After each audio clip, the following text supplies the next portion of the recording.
I was standing in the hospital corridor when my phone buzzed. It was a text from my mother. "This is all your fault. You've ruined our lives. Don't ever contact us again." My hands were still shaking from the blood that had been on them an hour ago. My son's blood. Leo was in surgery, fighting for his life after being hit by a car, and my parents, the people who were supposed to love me unconditionally, had refused to call 911. They had watched my 5-year-old son bleeding out on their pristine Persian rug and worried about what the neighbors would think. Before I continue, if you're enjoying this story of justice and transformation, please hit that like button and subscribe. Your support means everything, and I'd love to hear your thoughts in the comments below. Have you ever had to cut toxic people out of your life? Let me know. Now, let me take you back to the beginning, to how I ended up in that nightmare. My name is Jessica, though my parents always called me Jess in that dismissive way that made my name sound like a burden, like it was too much effort to say the full 3 syllables. I was 26 years old, a single mother to the most precious little boy in the world, Leo. His father, Marcus, had left before Leo was even born, disappeared like smoke when I told him I was pregnant. One day we were making plans, talking about getting a bigger apartment, maybe getting married someday. The next day, after I showed him the positive pregnancy test with shaking hands and a nervous smile, he went pale, muttered something about needing to think, and I never saw him again. He blocked my number, moved out of his apartment, and vanished completely from my life. I should have seen it as a warning sign of the abandonment that would define my life. But back then, I was still naive enough to believe that family meant something. That blood was thicker than water. That parents were supposed to protect their children, especially when the rest of the world turned its back on you. I was so devastatingly wrong. Richard and Helen Mitchell, my parents, lived in a sprawling colonial-style home in one of those picture-perfect suburban neighborhoods where every lawn was professionally manicured and every family looked happy from the outside. Their house was a monument to success, with its white columns, black shutters, and a circular driveway that curved around a fountain that never stopped running, even in winter. The hedges were trimmed into perfect geometric shapes. The flowers were always in season, carefully maintained by a landscaping service that came every Thursday morning. Even the mailbox looked expensive, a custom-carved wooden affair with the family name emblazoned in gold letters. Appearances were everything to my mother. She was the type of woman who wore pearls to the grocery store and made sure everyone knew her husband was a successful investment broker. She never left the house without full makeup, not even to take out the trash. Her hair was professionally colored and styled every 3 weeks, and her wardrobe was carefully curated to project wealth and refinement. She dropped brand names into conversation the way other people used punctuation. My father was all about control and money. Every conversation eventually circled back to how much things cost, how much he had earned, how the market was performing, and how everyone else was financially incompetent compared to him. He read the Wall Street Journal every morning with his black coffee, always commenting on what idiots were running various companies into the ground. He kept a calculator in his pocket and would sometimes pull it out during conversations to compute percentages and compound interest, just to prove his point about whatever financial mistake someone else was making. He wore expensive suits even on weekends, as if casual clothes were beneath him. His watch cost more than most people's cars, and he made sure everyone noticed it. I had grown up walking on eggshells in that house, never quite knowing which version of my parents I would encounter on any given day. Nothing I did was ever good enough. When I brought home a report card with all A's and 1 A-, my father circled the A- in red pen and asked me what had gone wrong.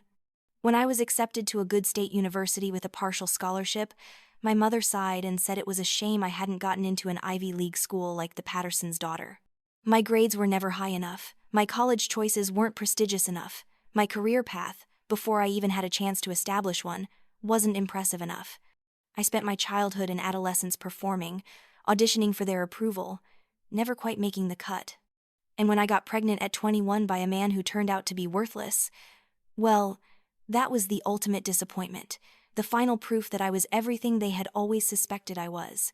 My mother cried for days when I told them, actual tears streaming down her carefully made-up face, but not because she was worried about me or concerned about how I would manage. She cried because she was mortified about what her country club friends would say, about how she would explain this at her book club, about what the neighbors would think. She kept saying, "How could you do this to us?" as if my pregnancy was an act of malicious sabotage against her social standing. My father barely spoke to me for months, except to remind me at every opportunity that I had thrown my life away, that I had squandered every advantage they had given me. and that he wasn't going to waste his hard-earned money fixing my mistakes. When I tried to talk to him about my plans, about how I was going to finish school and find a way to make it work, he would just shake his head and walk away, dismissing me before I could even finish a sentence. But Leo changed everything for me in ways I never could have predicted. The moment I held him in my arms, tiny and perfect and completely dependent on me, I found a strength I didn't know I had. He was 7 pounds, 2 ounces of pure possibility. His little fingers curled around mine, and I felt something shift in my chest, like a door opening to a room I didn't know existed. He had these big, dark eyes that seemed to see straight into my soul, and when he looked at me, I didn't see judgment or disappointment. I just saw love. Pure, unconditional, uncomplicated love. I moved into a small one-bedroom apartment in a less desirable part of town where the walls were thin and the carpet was stained, but it was mine. I worked 2 jobs, waitressing during the day and cleaning offices at night, barely slept more than 4 hours at a stretch, and somehow loved every minute of it because he was mine. Leo was the first person who ever looked at me with pure, unconditional love, who smiled when I walked into a room, who reached for me when he was scared or hurt or just wanted comfort. His laugh, this bubbling, infectious giggle, could light up the darkest days. His tiny hand in mine made me feel like I could conquer the world, like nothing else mattered as long as I had him.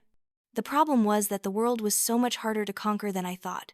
Childcare was expensive, sometimes costing more than I made in a week. Rent was expensive, eating up more than half of every paycheck. Everything was expensive, from diapers to formula to the medicine Leo needed when he got an ear infection. I had dropped out of college in my junior year when I got pregnant, partly because I couldn't afford tuition and daycare simultaneously, and partly because morning sickness and exhaustion made it impossible to focus on coursework. That decision meant I was stuck in low-paying service jobs with no benefits, no paid time off, no path forward. I was constantly one emergency away from financial disaster. A broken-down car, a sick day I couldn't afford to take, an unexpected medical bill, any of these things could topple the precarious house of cards I had built, and my parents knew it. They knew exactly how vulnerable I was, and they held that knowledge over me like a sword, ready to strike whenever they wanted to remind me of my place. They didn't help often, maybe once every few months when I was truly desperate, but when they did, it came with strings attached. Thick, suffocating strings that wrapped around my throat and made it hard to breathe. My mother would make comments about how I dressed, critiquing my Target clearance rack clothes while she wore her designer labels. She would watch how I raised Leo and offer unsolicited advice in that condescending tone that implied I was doing everything wrong. She'd say things like, "You're going to spoil him if you pick him up every time he cries," or, "I never let you have that much sugar while feeding Leo cookies behind my back." She made sure I knew that every decision I made was wrong, that I couldn't manage my life properly, that I was failing as a mother and as a human being. My father would slip me a $20 bill, or occasionally a $50 if he was feeling generous, and tell me not to waste it, to make better choices this time, as if $20 could make any real difference when I was $300 short on rent. He would hand it over with this expression of profound disappointment, like he was throwing money into a black hole, and make sure I understood that this was charity, that I had no right to expect it, that I should be grateful he was willing to acknowledge my existence at all. They made me feel small, insignificant, like a failure every single time I asked for help. I would leave their house feeling like I was 6 inches tall, like I was worth nothing, like I was exactly the disappointment they had always said I was. But I kept going back because sometimes, just sometimes, when I was choosing between paying the electric bill and buying groceries, I had no other choice. I hated myself for it every time. That Saturday morning in late October started like any other humiliating visit to my parents' house, another exercise in swallowing my pride and accepting their cruelty in exchange for the bare minimum of help. I needed them to watch Leo for just a few hours, 3 hours at most. I had finally gotten an interview for a part-time position at a local insurance office, answering phones and doing data entry. Nothing glamorous, nothing that would change my life overnight, but it was better than waitressing and had regular hours, which meant I could plan childcare in advance instead of scrambling every week when my schedule changed. It might lead to something more stable, maybe even eventually a full-time position with benefits. I put on my best outfit, a navy blazer I had found at a thrift store for $7, and a pair of black slacks that I had carefully pressed the night before, using an iron I had bought at a yard sale. I even wore the one pair of decent heels I owned, black pumps that pinched my toes but looked professional.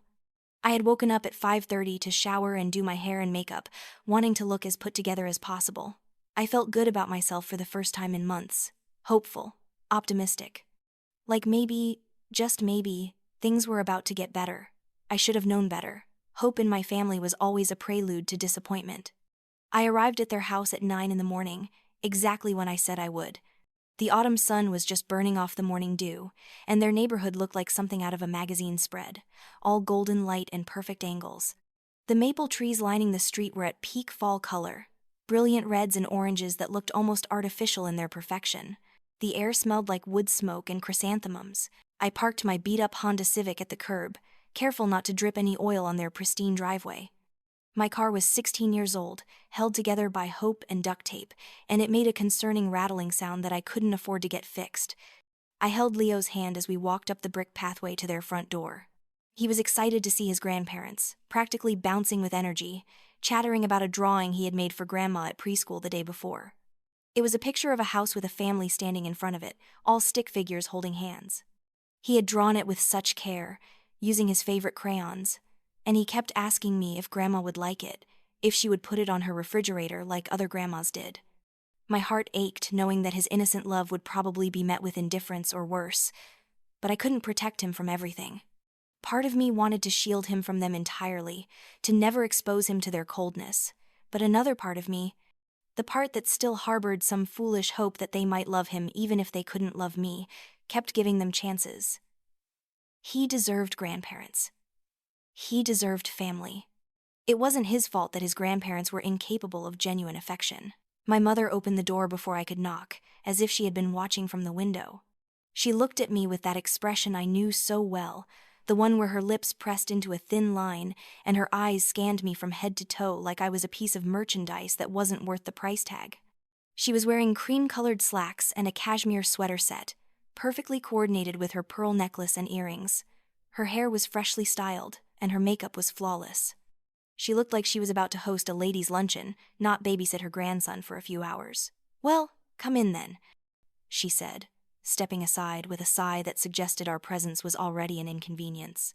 "You're letting the cold air in. I just adjusted the thermostat." "Good morning, Mom," I said, trying to keep my voice cheerful and light, trying to start things off on a positive note. "Thank you again for doing this. I really appreciate it." "Hi, Grandma," Leo chirped, pulling his hand free from mine and holding up his drawing with pride. "I made this for you. It's our family." She glanced at it for a half-second, barely focusing on the careful work he had done. "That's nice, dear," she said in that absent, dismissive tone that adults use when they're not really listening to children. "Go put it on the kitchen table, and take your shoes off first. I just had the floors cleaned yesterday, and they're not cheap to maintain." Leo's face fell slightly, his excitement dimming like a candle someone had blown on. My stomach twisted, watching his disappointment, but he obediently pulled off his sneakers and padded in his sock feet toward the kitchen, still clutching his drawing. I wanted to say something, to defend him, to tell my mother that a simple compliment cost nothing, but I bit my tongue. I needed her cooperation today. I couldn't afford to start an argument before I even got in the door. I followed my mother into the living room, my heels clicking on the hardwood floors. The house smelled like her signature candles, some expensive vanilla and sandalwood blend that probably cost more than my grocery budget for a week. Everything was immaculate, not a throw pillow out of place, not a speck of dust visible anywhere. It looked like a showroom, not a home where people actually lived. My father sat in his leather armchair near the fireplace, reading the Wall Street Journal like he did every Saturday morning. He was wearing pressed khakis and a polo shirt, his reading glasses perched on his nose. He didn't look up when I entered, didn't acknowledge my presence at all, just kept reading and occasionally sipping from his coffee mug. "Hi, Dad," I said, standing awkwardly in the middle of the room, feeling like an intruder in a space where I had grown up. Jessica. That was it. Just my name. Flat and cold. No warmth, no greeting, just an acknowledgement that I had spoken. He still didn't look up from his newspaper. I took a deep breath, trying to keep my composure, trying not to let their coldness affect me, even though it always did. "Thank you for watching Leo this morning. I should be back by noon, maybe 12:30 at the latest. The interview is at 10 and it should take about an hour, and then I need to stop by the pharmacy to pick up his allergy medicine, but I'll be as quick as I can." He had breakfast already, and I brought some snacks and juice boxes in case he gets hungry. My mother turned to look at me properly then, and I saw her eyes narrow, that critical gaze sharpening as she took in my appearance with the attention to detail of a prosecuting attorney looking for weaknesses. "Is that what you're wearing to the interview?" I glanced down at my outfit, suddenly self-conscious, feeling like a teenager again, being inspected before a school dance. "Yes, why? Is something wrong?" "It looks cheap," she said bluntly, no hesitation, no attempt to soften the blow. "That blazer is threadbare at the elbows, Jessica. I can practically see through the fabric. And those pants are at least 2 seasons out of style. The cut is all wrong. They're going to take one look at you and know you can't afford decent clothes. No one is going to hire someone who looks like they just walked out of a homeless shelter. First impressions matter, and you look like someone who can't get their life together." The words hit me like a slap across the face, sharp and stinging. I felt my cheeks burn with embarrassment and anger, that familiar heat of shame that my mother had always been so skilled at inducing. I looked down at my outfit again, at the blazer that I had thought looked professional, at the slacks that I had been so careful to press. I could see it now through her critical eyes, the slight wear at the elbows, the way the fabric wasn't quite as crisp as it should be, the subtle signs of clothes that had been worn too many times and washed too often. "These are the nicest clothes I have, Mom," I said, my voice coming out smaller than I intended, almost apologetic. "I'm doing the best I can with what I've got."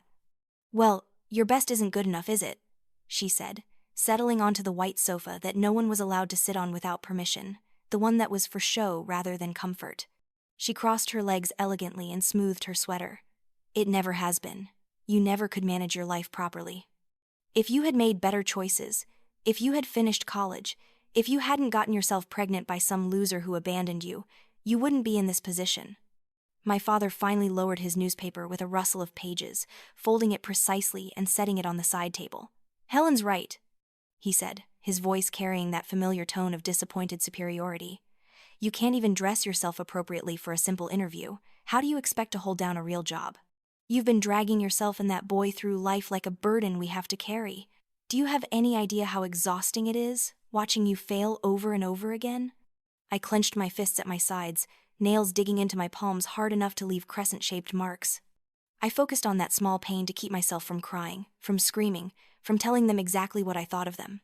"I'm not asking you to carry anything," I said, trying to keep my voice steady even though it wanted to shake. "I just need you to watch Leo for a few hours. That's all I'm asking. A few hours of your time."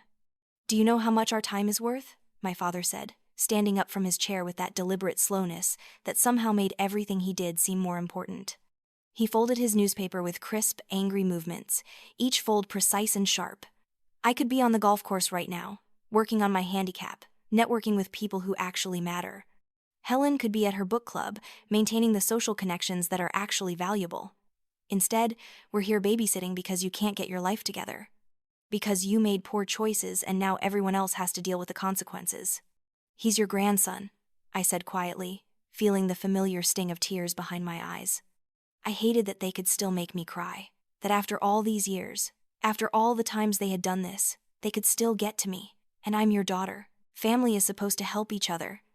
Yes, a daughter who has done nothing but disappoint us from the moment she decided to throw her life away, my mother said, her voice dripping with disdain. She picked up a decorative pillow and adjusted it, fussing with it rather than looking at me. "We gave you everything growing up. Everything. Private schools where you could have made connections that would have served you for life. Music lessons, tennis lessons, etiquette classes. Every opportunity that money could buy. A beautiful home, the best clothes, vacations to Europe. And you threw it all away for some deadbeat who didn't even stick around long enough to meet his own child. Do you know how humiliating it is for us? Do you know what people say? 'Oh, Helen, how is your daughter doing?' And I have to make up some story because the truth is too embarrassing to admit." I wanted to scream. I wanted to tell them that they had never given me everything, that material things weren't the same as love, that their money had come with conditions that made it worthless. I wanted to tell them that their love had always been conditional, always dependent on my performance, on meeting their impossible standards. I wanted to tell them that I had spent my entire childhood trying to earn affection that should have been freely given, that I had exhausted myself trying to be good enough, smart enough, pretty enough, successful enough, and I had never once succeeded. But I swallowed the words because I needed them today. I needed this interview.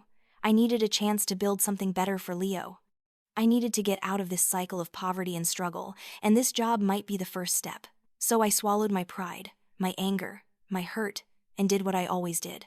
"I'm sorry," I whispered, hating myself for apologizing, for letting them make me feel like I owed them an apology for existing, for having needs, for being human.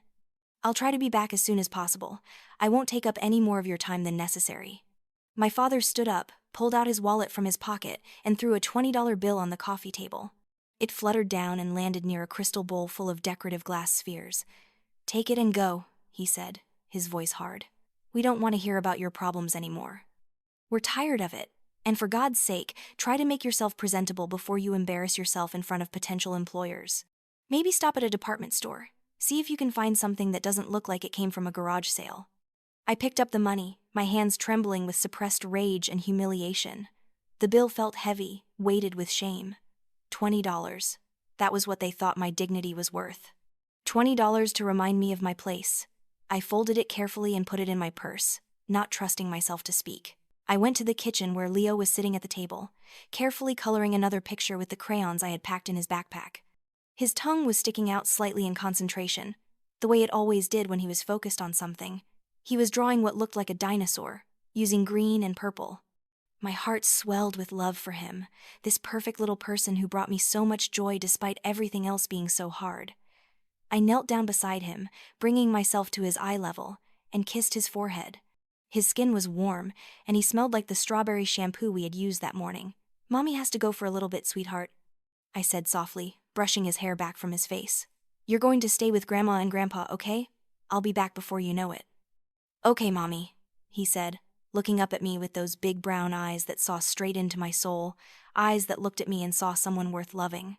"Will you be back soon?" "Very soon, I promise, before lunchtime. And when I come back, maybe we can go to the park if the weather stays nice. Would you like that?" "Yes," he said, his face lighting up. "Can we go on the swings?" "We can go on the swings," I promised, pulling him into a hug. "I love you so much, Leo, more than anything in the whole world." "Love you too, Mommy," he said, wrapping his small arms around my neck and squeezing tight. "You're the best mommy ever." I held him for a long moment, breathing in the scent of his shampoo, feeling the solid weight of him in my arms, trying to memorize the feeling of his embrace. He was my anchor, my reason for everything, the only thing that made any of this worthwhile. Finally, I forced myself to stand up, ruffling his hair one more time. "Be good for Grandma and Grandpa, okay?" "I will," he promised, already turning back to his coloring.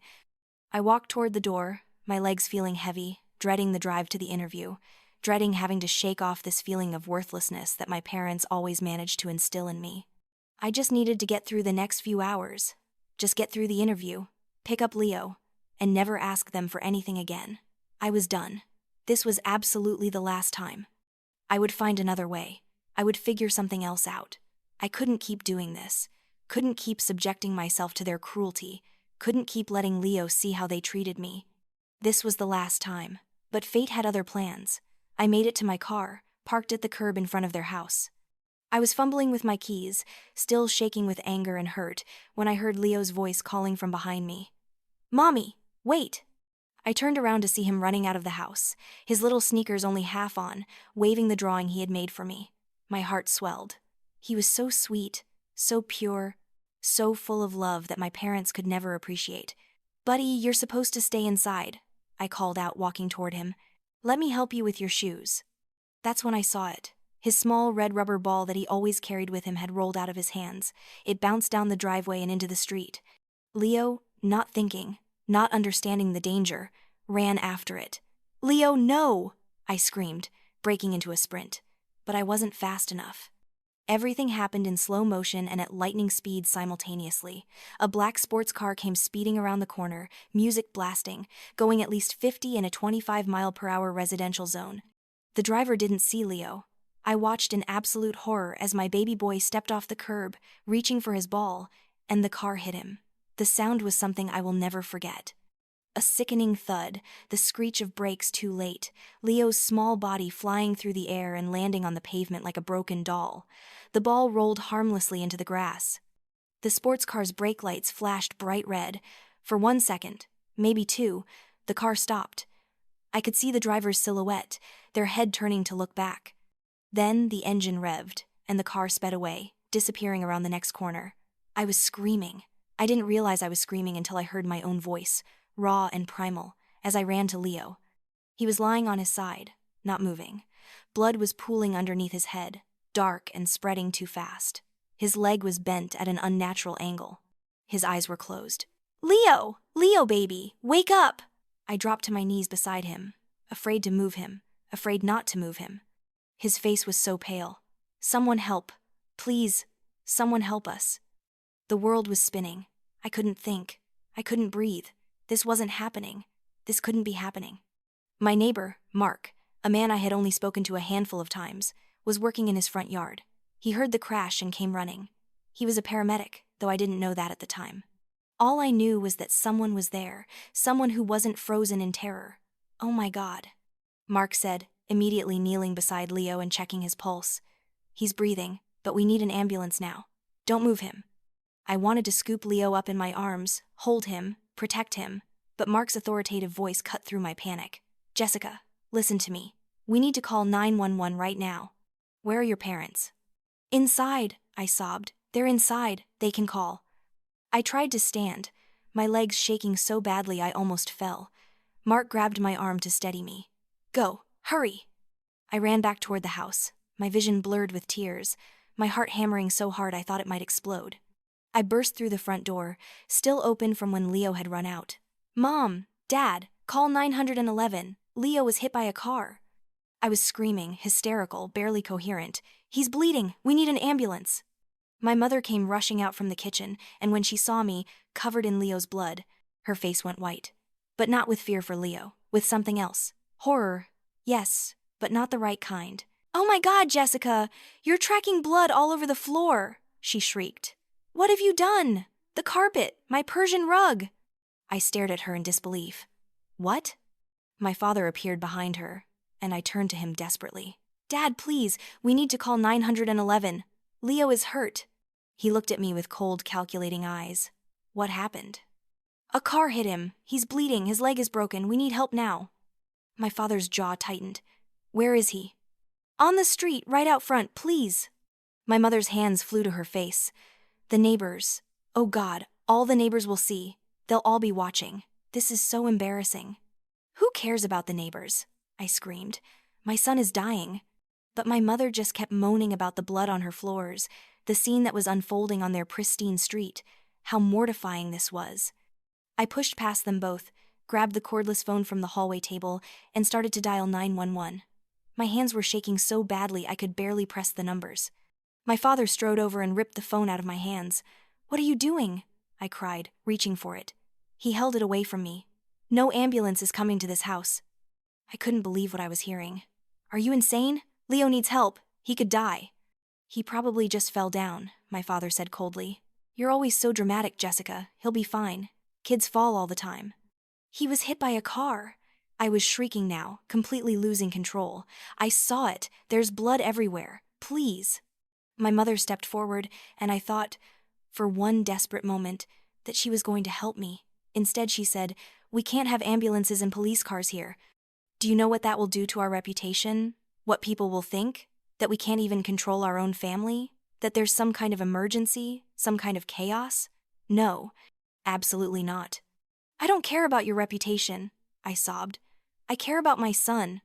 My father grabbed my shoulders, his grip painful. "Listen to me very carefully. If you bring emergency services here, if you make a scene, the police will get involved. They'll ask questions. They'll investigate. Do you want Child Protective Services showing up?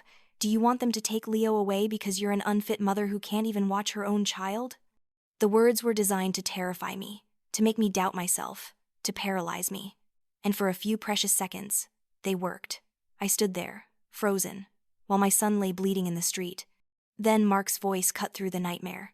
"What the hell is going on in here?" I turned to see him standing in the doorway, his phone already pressed to his ear. "Yes, I need an ambulance at 247 Maple Grove Drive. A child has been hit by a vehicle.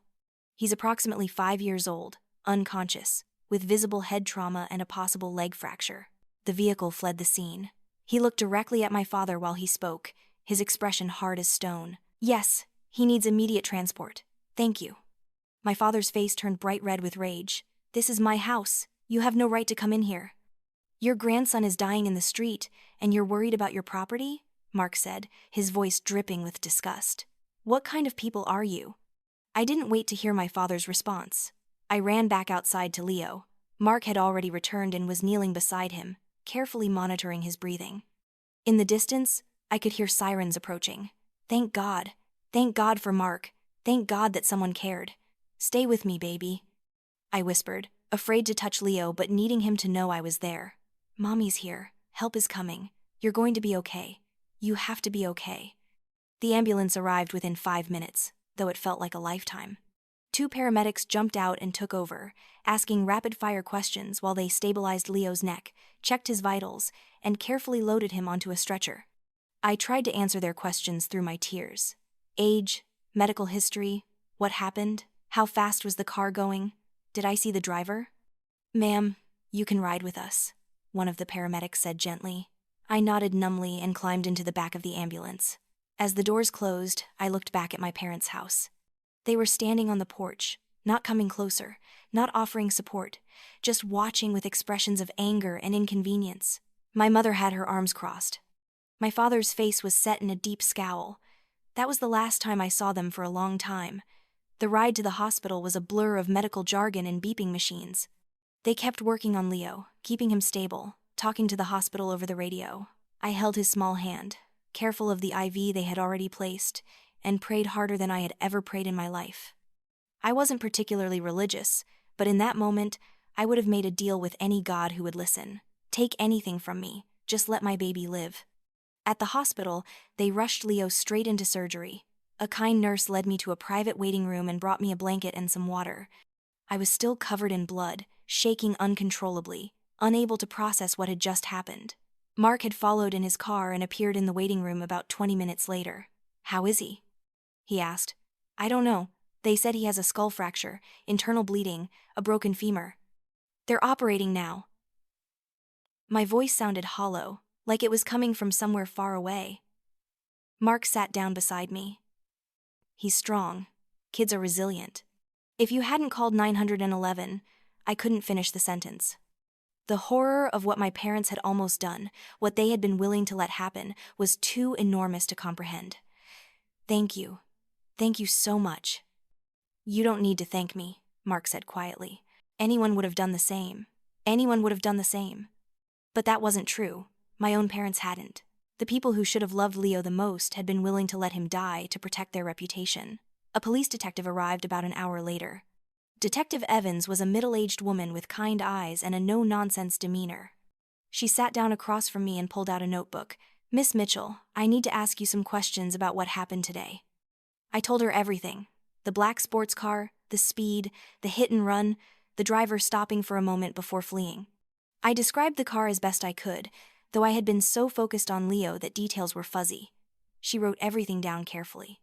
Then she asked, "Can you tell me what happened after your son was hit? Why was there a delay in calling for help?" I hesitated. Some deeply ingrained instinct told me to protect my parents, to make excuses for them.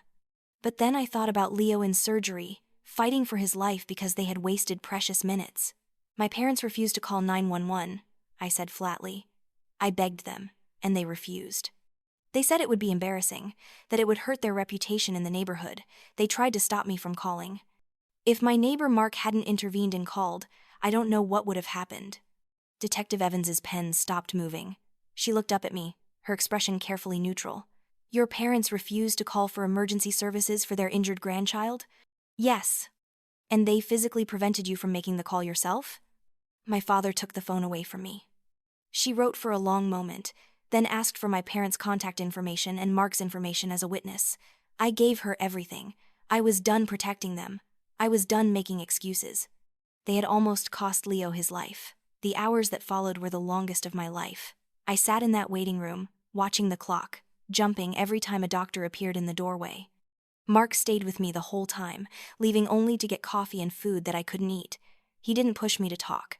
He just sat there, a steady presence in the chaos, and I was more grateful than I could express. Finally, a surgeon came out. She looked exhausted but gave me a small smile. "Miss Mitchell, Leo is out of surgery. He's stable. The relief hit me so hard I nearly collapsed. He's okay? He has a depressed skull fracture, which we repaired.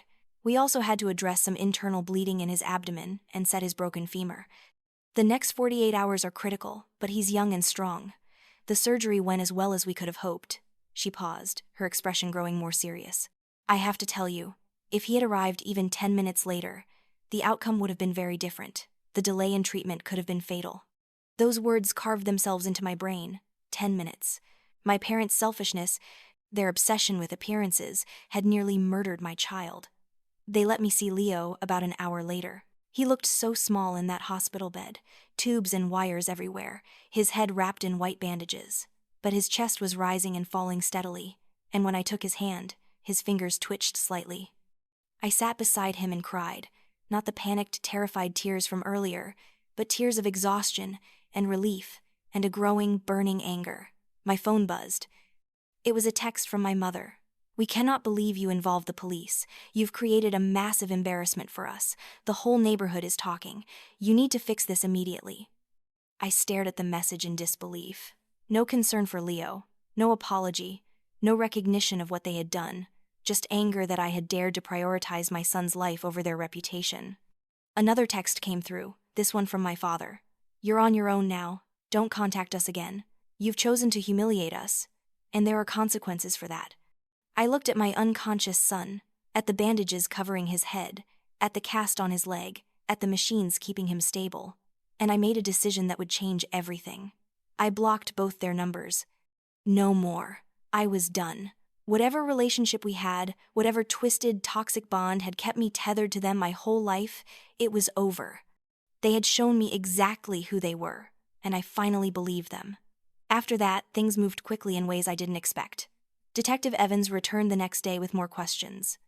She had spoken to Mark, who confirmed my account. She had also gone to my parents' house to interview them. According to her, they had been hostile and defensive, confirming that they had prevented me from calling 911 but insisting it was because they thought I was overreacting. They claimed Leo had only fallen down, despite the obvious evidence of a vehicular collision. Miss Mitchell, Detective Evans said carefully, I've opened 2 investigations. One into the hit-and-run driver, and one into your parents for child endangerment and obstruction. What they did, preventing emergency care for a critically injured child, is a serious crime. I hadn't thought about it in those terms, but hearing her say it out loud made something click into place. They hadn't just been cruel, they had been criminal. There's something else, she continued. We found the vehicle that hit Leo. It belongs to the son of one of your father's business associates. The kid was drunk, driving without a license. He's been arrested. Does my father know the driver? I asked, a sick feeling in my stomach. We're looking into that. It's possible your father knew about the accident and wanted to cover it up to protect his business relationship. The betrayal cut even deeper than I thought possible. They hadn't just refused to help Leo. They might have actively protected the person who hit him. Leo woke up 2 days later. His first word was, "Mommy," and I thought my heart would burst. He was confused and in pain, but he was alive. The doctors were cautiously optimistic. He would need months of physical therapy for his leg, and there might be some lingering effects from the head injury, but he would recover. My baby would recover. Over the following weeks, as Leo slowly healed, I made a series of decisions that marked the complete transformation of my life. First, I refused all contact from my parents. They tried to reach me through mutual acquaintances, claiming they wanted to talk things through, but I knew it was just an attempt to manipulate me into protecting them from the legal consequences of their actions. I refused. Second, I moved. I couldn't afford much, but I found a small 2-bedroom apartment closer to the hospital's rehabilitation center where Leo would be doing his physical therapy. It wasn't fancy, but it was ours, and more importantly, it was far from my parents' neighborhood. Third, and most significantly, I enrolled in an online paralegal certification program.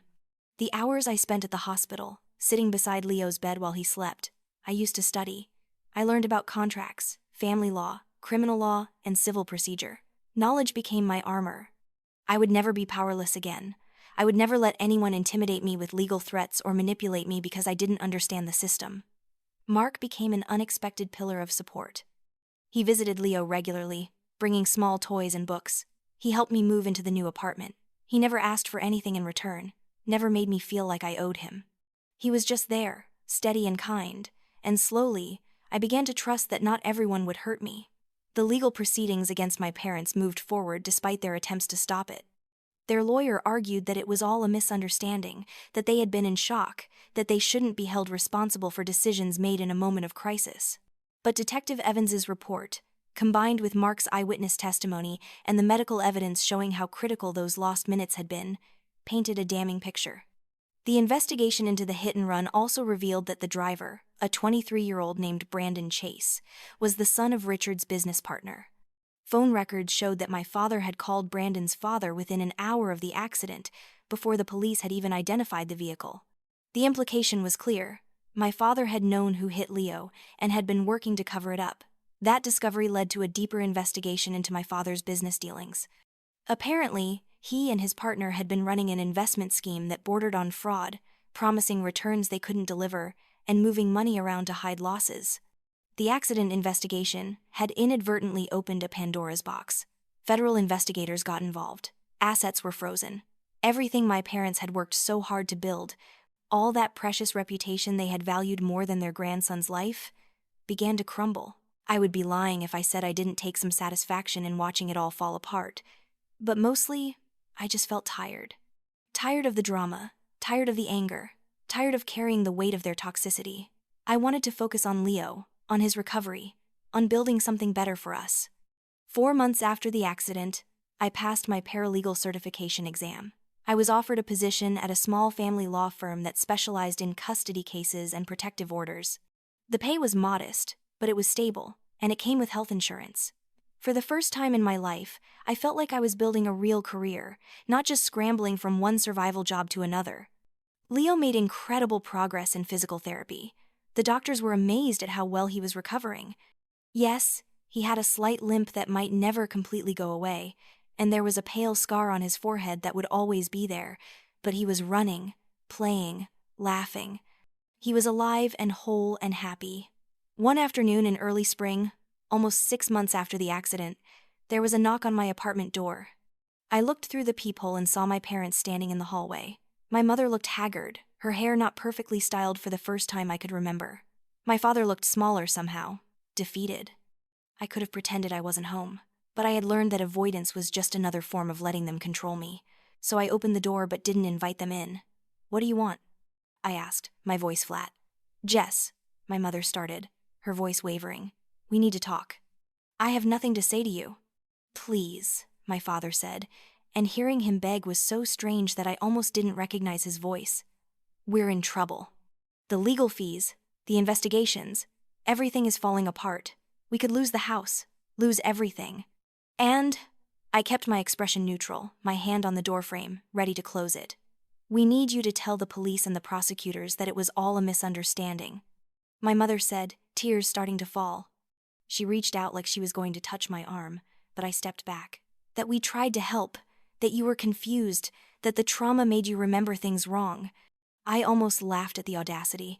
"You want me to lie for you." "It's not lying," my father said quickly. "It's just clarifying what really happened. This has all been blown out of proportion. That detective has some kind of vendetta against us." "No," I said simply. "Please, Jess. If you don't help us, we'll lose everything. We'll be out on the street." I looked at my mother's tear-stained face, at my father's desperate expression, and felt absolutely nothing. No guilt, no pity, no obligation. These people had been willing to let my son die to avoid embarrassment. They had prioritized their reputation over a child's life. And now, they wanted me to save them from the consequences of their own actions. "Do you remember what you said to me that day?" I asked quietly. "When I was standing in your living room, covered in Leo's blood, begging you to call 911? They didn't answer, just stared at me. "You said I was being dramatic, that Leo would be fine, that I was making a scene. The doctor told me that if we had arrived at the hospital 10 minutes later, Leo would have died. Your refusal to call for help almost murdered my child." "We didn't know it was that serious," my mother protested. "You didn't care," I corrected. "You cared more about what your neighbors thought than about your grandson's life. And now you're here, asking me to help you, just like I asked you to help me that day. And I'm going to give you the same answer you gave me." I paused, watching their faces, watching hope and desperation flicker there. No. Jessica, please, my father started. Let me tell you what I've learned, I said, my voice steady and calm. Losing everything? I know what that feels like. I lost everything when Leo's father left. I lost everything when I had to drop out of school. I lost everything when I realized my own parents saw me as a burden and an embarrassment. But you know what? I'm still here. I rebuilt. I survived. And the difference between you and me is that what I lost was real. I lost security, opportunities, support. What you're losing? Those are just things. A house, money, social status. None of it matters. None of it is real. That's easy for you to say, my mother snapped, her grief turning to anger. You never had anything to lose. I had a son, I said softly, and you were willing to let him die. So no, I'm not going to help you. I'm not going to lie for you. I'm not going to sacrifice my integrity or my son's justice so you can keep your fancy house and your country club membership. You're on your own now.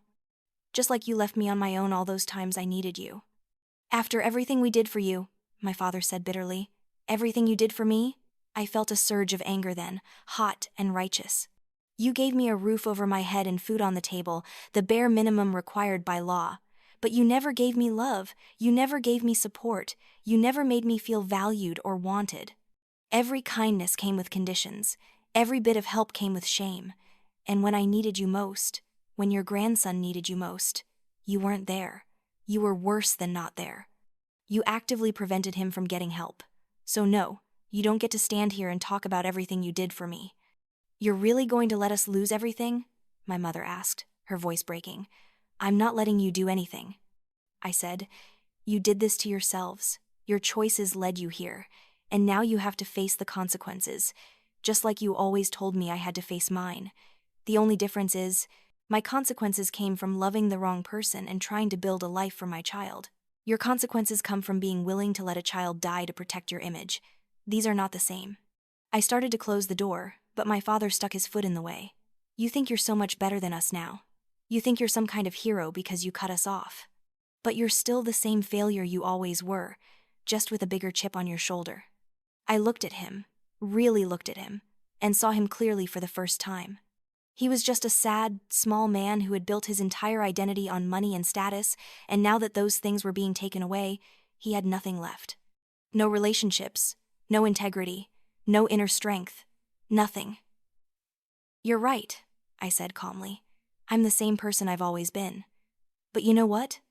That person is strong. That person survived everything you threw at her and built a life anyway. That person chose her child over her ego, which is more than you've ever done. So yes, I'm that same failure, and I'm proud of her. I removed his foot from my doorway and closed the door in his face. I locked it, then leaned against it, my heart pounding but my conscience clear. They knocked a few more times. My mother called through the door, begging. My father tried threats, saying I'd regret this, but I didn't open it again. Eventually, they left. I walked to Leo's room where he was playing with his toy trucks, his leg now fully healed except for a slight stiffness when it rained. He looked up at me with that brilliant smile that still took my breath away. Mommy, come play with me. Absolutely, buddy, I said, sitting down on the floor beside him. He immediately crawled into my lap, and I held him close, breathing in the scent of his shampoo, feeling his warm, solid weight against me. He was here. He was alive. We were okay. That evening, after Leo was asleep, I got a call from Detective Evans. I wanted to give you an update, she said. Your parents came to see you today? How did you know? They called my office afterward, tried to make a complaint about harassment. They claimed you were refusing to cooperate with correcting your statement. She sounded amused. I told them that their visit to your home could be construed as witness intimidation. Is that true? It can be.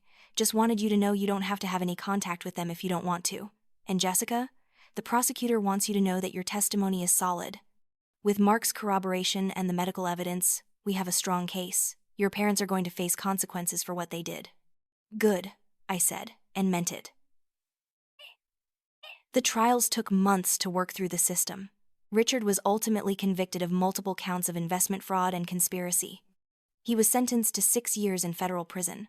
Helen was convicted of child endangerment and received a suspended sentence with probation, mandatory counseling, and community service. Their house was seized as part of the restitution for the fraud case. Their assets were liquidated. They lost everything they had valued more than their family. The driver, Brandon Chase, pleaded guilty to hit and run, driving under the influence, and vehicular assault. He was sentenced to 5 years in prison. I didn't attend any of the sentencings. I didn't need to. I had already moved on. A year after the accident, my life looked completely different. I had been promoted to senior paralegal at my firm. Leo was thriving in first grade, fully recovered except for a slight limp that his doctor said might fade more with time. We had a small but comfortable life. I had started dating Mark, slowly and carefully, both of us taking our time to build something real and healthy. One Saturday afternoon, Leo and I were at the park.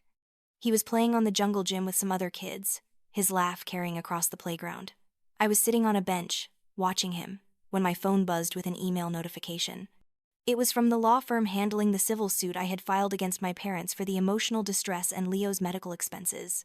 After all the criminal cases had concluded, my lawyer had advised me that I had grounds for a civil suit as well. The email informed me that a settlement had been reached. A trust fund had been established for Leo's future education and any ongoing medical needs. The amount was substantial, enough to ensure that he would never have to struggle the way I had. Enough to give him opportunities I had never dreamed of. I sat there for a long moment, watching my son play, feeling the warm spring sun on my face. I thought about the woman I had been a year ago, terrified and broken, standing on that curb watching my son bleed. I thought about the journey I had taken from that moment to this one. It hadn't been about revenge. It had never been about making my parents suffer, though I won't lie and say their downfall didn't feel like justice. It had been about breaking free from a cycle of abuse and manipulation that had defined my entire life. It had been about choosing myself and my son over the toxic obligation I felt to people who had never truly loved me. I had lost my parents, but I had gained myself, and that trade was more than worth it. Sometimes people ask me if I regret cutting off my family, if I ever feel guilty about what happened to them. The answer is no, not even a little bit. They made their choices, and those choices had consequences. I made my choices too, and my consequence was freedom. Leo came running over, sweaty and happy. "Mommy, did you see me on the monkey bars? I made it all the way across." "I saw, baby, you were amazing." He climbed onto the bench beside me and leaned against my shoulder. "I love you, Mommy." "I love you too, sweetheart. More than anything in the whole world." And that was the truth. He was my world, my everything. And I had chosen him, completely and without reservation, in a way my parents had never chosen me. I had broken the cycle. I had built something better. And every day I woke up grateful for that choice. My parents taught me what not to be. They taught me that appearances mean nothing if there's no substance beneath them. That money and status are worthless compared to love and integrity. That blood doesn't make you family. Actions do.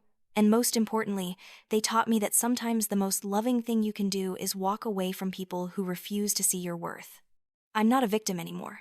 I'm a survivor, a mother, a professional, a woman who knows her value. And I got here by refusing to accept crumbs from people who should have given me a seat at the table. I got here by choosing myself when no one else would. So here's my question for you. Have you ever had to walk away from someone who was supposed to love you? Have you ever chosen your peace over someone else's comfort? How did you find the strength to do it? I'd love to hear your stories in the comments below. And if this story resonated with you, please hit that like button and subscribe. Your support means the world, and together, we can remind each other that we deserve better. We deserve love that doesn't come with conditions, support that doesn't come with shame, and family that actually acts like family. Remember, you are not responsible for fixing people who broke themselves. You are only responsible for your own healing. And sometimes, the most powerful thing you can do is walk away and build something beautiful from the ashes. Thank you for listening to my story. Now go build yours.